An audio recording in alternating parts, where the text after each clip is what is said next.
यहां कोई shortcut method नहीं चलने वाला है, क्योंकि मैं बेसिक कंसेप्ट को क्लियर करवाते हुए ही तुम्हें मैथ को सिखाता हूं। क्योंकि जिसका बेसिक कंसेप्ट क्लियर नहीं है वो कुछ भी कर ले, अपने से तो मैथ नहीं सॉल्व कर सकता है। इसलिए बने रहो वीडियो के साथ। इसमें रहेगा क्वेश्चन नंबर 66, 67 और 68 का सॉल्यूशन सिर्फ और सिर्फ तुम्हारे लिए। तो स्टार्ट करते हैं। पहला क्वेश्चन जो एक राइट एंगल ट्रायंगल से लिया हुआ है, जिसका एरिया दे दिया है तुमको 600 सेंटीमीटर स्क्वायर, और साथ में कंडीशन दिया हुआ है, बोल रहा है इसका जो बेस और ऑल्टीट्यूड के बीच का कंडीशन है, बेस से ऑल्टीट्यूड यानी परपेंडिकुलर जो रहेगा मेरा वो 10 सेंटीमीटर अधिक रहेगा। तो कैसे सॉल्व करेंगे इस मैथ को? अगर छोटा सा एक तुम फिगर बना लो तो तुम्हारे लिए बेनिफिशियल रहेगा। बिना फिगर बनाए भी तुम इस मैथ को तो सॉल्व कर लोगे, बट आगे का मैथ के लिए तुमको फिगर का जरूरत पड़ेगा। तो हम मान लेते हैं कि ए बी सी एक राइट एंगल ट्रायंगल है, जिसमें ये बेस है और ये ऑल्टीट्यूड है पी यानी परपेंडिकुलर। तो और ये तुम्हारा क्या कहलाता है? हाइपोटेनस यानी कि एच। अब अगर हम क्वेश्चन के अनुसार देखें तो बी को अगर एक्स मान लेते हैं बेस को, तो परपेंडिकुलर होता है तुम्हारा एक्स प्लस 10, और इसका एरिया पूरा दे दिया है तुमको 600 सेंटीमीटर स्क्वायर। तो मुझसे डायमेंशन पूछा, यानी कि पी बी और एच तीनों का वैल्यू पूछ रहा है। स्टार्ट करते हैं मैथ को। जैसे हमने लिख लिया है, let the base of the right angle triangle, ये तो मुझे राइट एंगल ट्रायंगल ही दिया है ना, तो राइट एंगल ट्रायंगल का हमने बेस को ही मान लिया है एक्स। तो बेस को जैसे ही हमने एक्स माना तो हम कह सकते हैं देयरफॉर द ऑल्टीट्यूड, या फिर तुम परपेंडिकुलर भी लिख सकते हो, द ऑल्टीट्यूड भी एक्स प्लस 10 होगा। यानी कि एरिया ऑफ द ट्रायंगल, यहां पे मुझे राइट एंगल ट्रायंगल दे दिया है, तो हम सीधे सीधे लिख सकते हैं half into p into b होता है मेरा फॉर्मूला। और अकॉर्डिंग टू क्वेश्चन मुझे एरिया ऑफ द ट्रायंगल दे दिया है। क्या दिया है मुझे? 600 सेंटीमीटर स्क्वायर, यही दिया ना क्वेश्चन में। तो हम लिख सकते हैं therefore half into p into b is equal to 600। Therefore half into p है मेरा यहाँ पे x प्लस 10 और b है x इज इक्वल टू 600। इसको अगर हम ध्यान से सॉल्व कर ले तो इधर रह जाएगा x square plus 10x is equal to, इस 2 को उधर ले जाएंगे तो हो जाएगा 1200। सारे डेटा को लेफ्ट हैंड साइड में लेके आ जाओ तो हो जाएगा x square plus 10x minus 1200 is equal to 0। देखो आ गया क्वाड्रेटिक इक्वेशन के फॉर्म में। जैसे ही क्वाड्रेटिक इक्वेशन के फॉर्म में आ गया, हम इसको फटाफट फैक्टराइजेशन मेथड से सॉल्व कर लेंगे। अगर तुम्हें नहीं पता है कि फैक्टराइजेशन मेथड का यूज करके कैसे क्वाड्रेटिक इक्वेशन को सॉल्व किया जाता है, तो जाओ मेरे प्लेलिस्ट पर एक्सरसाइज 4A 4B 4C और यहां तक कि 4D का भी क्वेश्चन नंबर 1 से 65 तक में मैक्सिमम क्वेश्चन में मैंने फैक्टराइजेशन मेथड का यूज करते हुए एक्स का वैल्यू को निकालना सिखाया है। तो जाओ पहले उन वीडियोस को देख लो, लेकिन यहां मैं डायरेक्ट करता हूं फैक्टराइजेशन मेथड का यूज। क्या करेंगे तो फर्स्ट टर्म को लिख लेंगे और लास्ट टर्म को लिख लेंगे इज इक्वल टू 0। बीच में मुझे मिड टर्म को सब्स्टिट्यूट करना है अकॉर्डिंग टू फैक्टराइजेशन। तो यहां पे आ जाता है 40x माइनस 30x। यहां पे अगर ध्यान से देखें तो x कॉमन चला जाएगा तो x प्लस 40 बचेगा, यहां माइनस 30 कॉमन चला जाएगा तो x प्लस 40 बचेगा। दोनों ही ब्रैकेट में मेरा डेटा सेम आया है तो हम उसको कॉमन ले सकते हैं x प्लस 40 को, और रह जाता है x माइनस 30 दूसरे ब्रैकेट में। एक एक ब्रैकेट को लेके हम यहाँ पे फटाफट सॉल्व कर लेंगे। तो क्या निकल जाएगा? x plus 40 is equal to 0, therefore x is equal to minus 40। क्या मेरा लेंथ या विड्थ या कुछ भी चीज मेजरमेंट में जो आता है माइनस में हो सकता है? कभी नहीं हो सकता है। यानी कि इस वैल्यू को हम कंसीडर नहीं करेंगे और लिख देंगे दिस इज इम्पॉसिबल, या फिर we can not take this value. तो फिर अगेन हम दूसरे वाले ब्रैकेट को लेके सॉल्व करेंगे, और एक ब्रैकेट में वैल्यू था ना x माइनस 30, तो फिर x minus 30 is equal to 0, therefore x is equal to 30।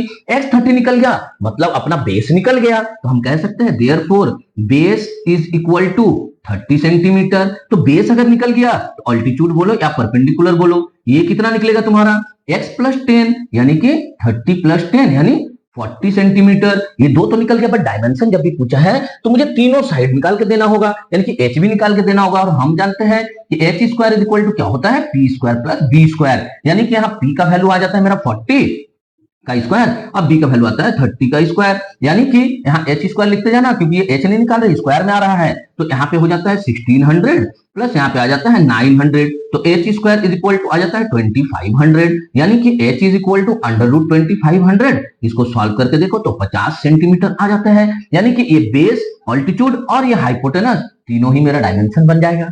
What it, समझ में आया? बहुत अच्छी तरह से समझ में आ रहा है तो वीडियो को लाइक करो, कमेंट में थम्स अप दो और बने रहो वीडियो के साथ, क्योंकि अभी बाकी है क्वेश्चन नंबर 67 और 68 जो है तो राइट एंगल ट्रायंगल का ही क्वेश्चन, बट थोड़ा सा डिफरेंट वे में बनने वाला है। चलो बनाते हैं क्वेश्चन नंबर 67। क्वेश्चन नंबर 67 बोल रहा है एक राइट एंगल ट्रायंगल है जिसका एरिया दे दिया है तुमको 96 मीटर स्क्वायर और साथ में कंडीशन दिया हुआ है कि इसका जो बेस होगा वो अल्टीट्यूड का 3 टाइम्स होगा, यानी कि 3 गुना होगा। तो हमको डायमेंशन बताना है या फिर सिर्फ अल्टीट्यूड बताना है। तो कैसे सॉल्व करेंगे? हम पहले एक राइट एंगल ट्रायंगल को अगर ड्रॉ कर ले तो हम देखते हैं यहां पे राइट एंगल ट्रायंगल में अगर ये मेरा P कहलाएगा और ये B कहलाएगा, नाम दे देते हैं ABC और ये 90 डिग्री। अगर यहाँ पे P को तुम X बोलते हो तो B हो जाता है 3X, यानी कि इस ट्रायंगल का जो एरिया होगा 96 मीटर स्क्वायर वो इस P और B के मदद से ही होगा। यानी हम मैथ को जब स्टार्ट करेंगे तो अब अल्टीट्यूड को मान लेंगे, लेट द अल्टीट्यूड या फिर परपेंडिकुलर भी लिख सकते हो तुम, altitude of the right angle triangle already दे दिया है तो राइट एंगल ट्रायंगल को मेंशन कर देने से हमारा फॉर्मूला डायरेक्ट हम लिख सकते हैं dx। तो बेस क्या हो जाएगा? The base of the right angle triangle. यहां तुम डायरेक्ट ट्रायंगल भी लिख सकते थे क्योंकि जब मैथ में एक बार राइट एंगल ट्रायंगल लिख दिए तो पूरा का पूरा मैथ वाला राइट एंगल ट्रायंगल का ही है, कोई 2-3 ट्रायंगल तो दिया है नहीं, इसलिए तो bx 3x। तो जैसे ही बेस और अल्टीट्यूड मिल गया हम लिख सकते हैं therefore area of the triangle is equal to, हमने डायरेक्ट ट्रायंगल क्यों लिखा? क्योंकि एक ही ट्रायंगल है वो है राइट एंगल ट्रायंगल, तो half into P into B। और अकॉर्डिंग टू क्वेश्चन तुम्हारा एरिया ऑफ ट्रायंगल क्या दिया है? Area of the triangle is equal to 96 metre square, यानी कि हम कह सकते हैं half into P into B is equal to 96, यानी कि यहाँ पे 1/2 इंटू P की जगह पर हम x लिख लेते हैं और B की जगह पर 3x लिख लेते हैं इज इक्वल टू 96।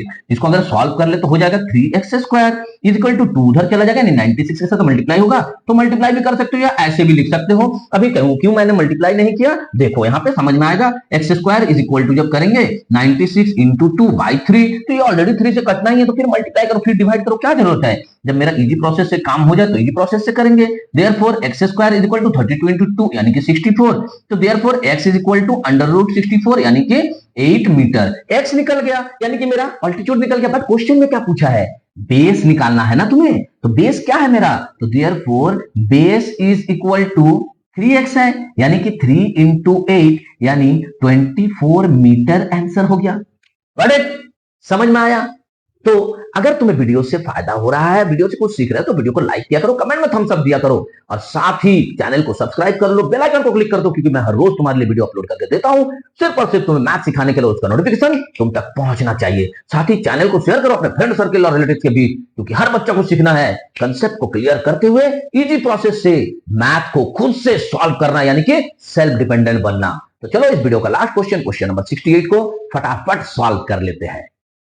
बहुत ही इजी क्वेश्चन दे दिया है, वही है राइट एंगल ट्रायंगल और एरिया दे दिया है 165 स्क्वायर मीटर। साथ में कंडीशन जो दिया है वो बोला है कि बेस से जो अल्टीट्यूड होगा वो +7 होगा, यानी 7 मीटर ज्यादा होगा। तो कैसे सॉल्व करेंगे इसको? सीधे सीधे एक राइट एंगल ट्रायंगल अगर हम ड्रॉ कर लेते हैं इस तरह से, तो हम अगर बोले कि ABC एक राइट एंगल ट्रायंगल है तो ये हो जाएगा मेरा P और ये हो जाएगा मेरा B।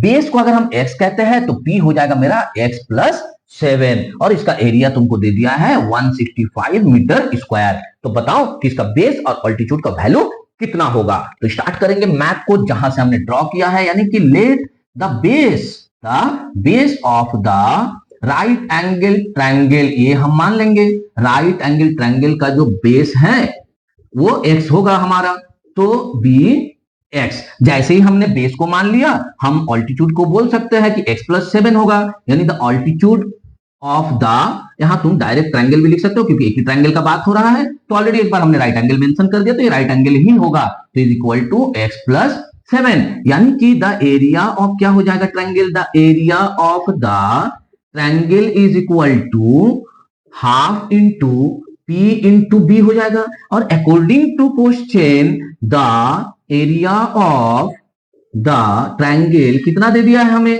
Area of the triangle दे दिया है यहाँ 165 मीटर स्क्वायर, यानी हम कह सकते हैं half into p into b is equal to 165, यानी कि हाफ इंटू, ध्यान से देखो पी कितना है x प्लस 7 और b कितना है x इज इक्वल टू 165। हम यहाँ पे बाइसियम कर लेते हैं, 2 को इधर लेके चले जाते हैं और इसको सॉल्व कर लेते हैं, तो हो जाएगा x square plus 7x is equal to 165 यानी कि 330। 330 को लेफ्ट हैंड साइड में लेके आ जाओ तो x square plus 7x minus 330 is equal to 0 हो जाएगा। आ गया अपना क्वाड्रेटिक इक्वेशन के फॉर्म में। जैसे ही क्वाड्रेटिक इक्वेशन के फॉर्म में आया, हम फैक्टराइजेशन मेथड का यूज करके इसको फटाफट सॉल्व कर लेंगे। तो फटाफट कैसे सॉल्व करेंगे भाई, तो पहला टर्म और लास्ट टर्म दोनों को लिख लेते हैं इज इक्वल टू 0। इस मिड टर्म को हमको रिप्लेस करना है, तो क्या हो जाएगा 33 के लिए प्लस 22x माइनस 15x। तो इसको अगर हम लोग ध्यान से देखें, x कॉमन जाएगा तो बचेगा x प्लस 22 माइनस 15 कॉमन चला जाएगा तो बचेगा x plus 22 is equal to 0।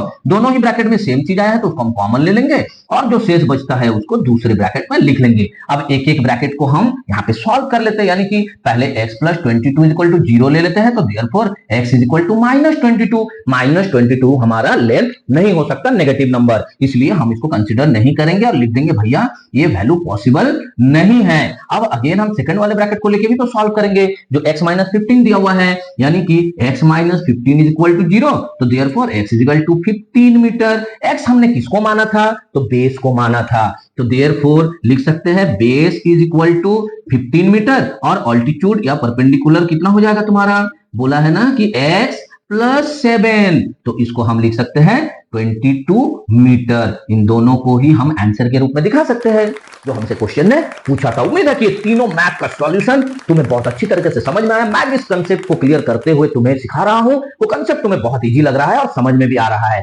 ऐसा है तो वीडियो को लाइक करो, कमेंट में थम्स अप दो और चैनल को सब्सक्राइब कर लो, बेल आइकन को क्लिक कर लो, क्योंकि मैं हर रोज तुम्हारे लिए मैथ अपलोड करके देता हूं और उसका नोटिफिकेशन तुम तक सबसे पहले पहुंचना चाहिए। साथ ही चैनल को शेयर करो अपने फ्रेंड सर्कल और रिलेटिव्स के बीच, क्योंकि हर बच्चा को सीखना है इजी प्रोसेस से मैथ को खुद से सॉल्व करना। मिलते हैं नेक्स्ट वीडियो में क्वेश्चन नंबर 69, 70 एंड 71 के सॉल्यूशन के साथ। तब तक खूब मन लगाकर पढ़ो। जय हिंद, जय भारत।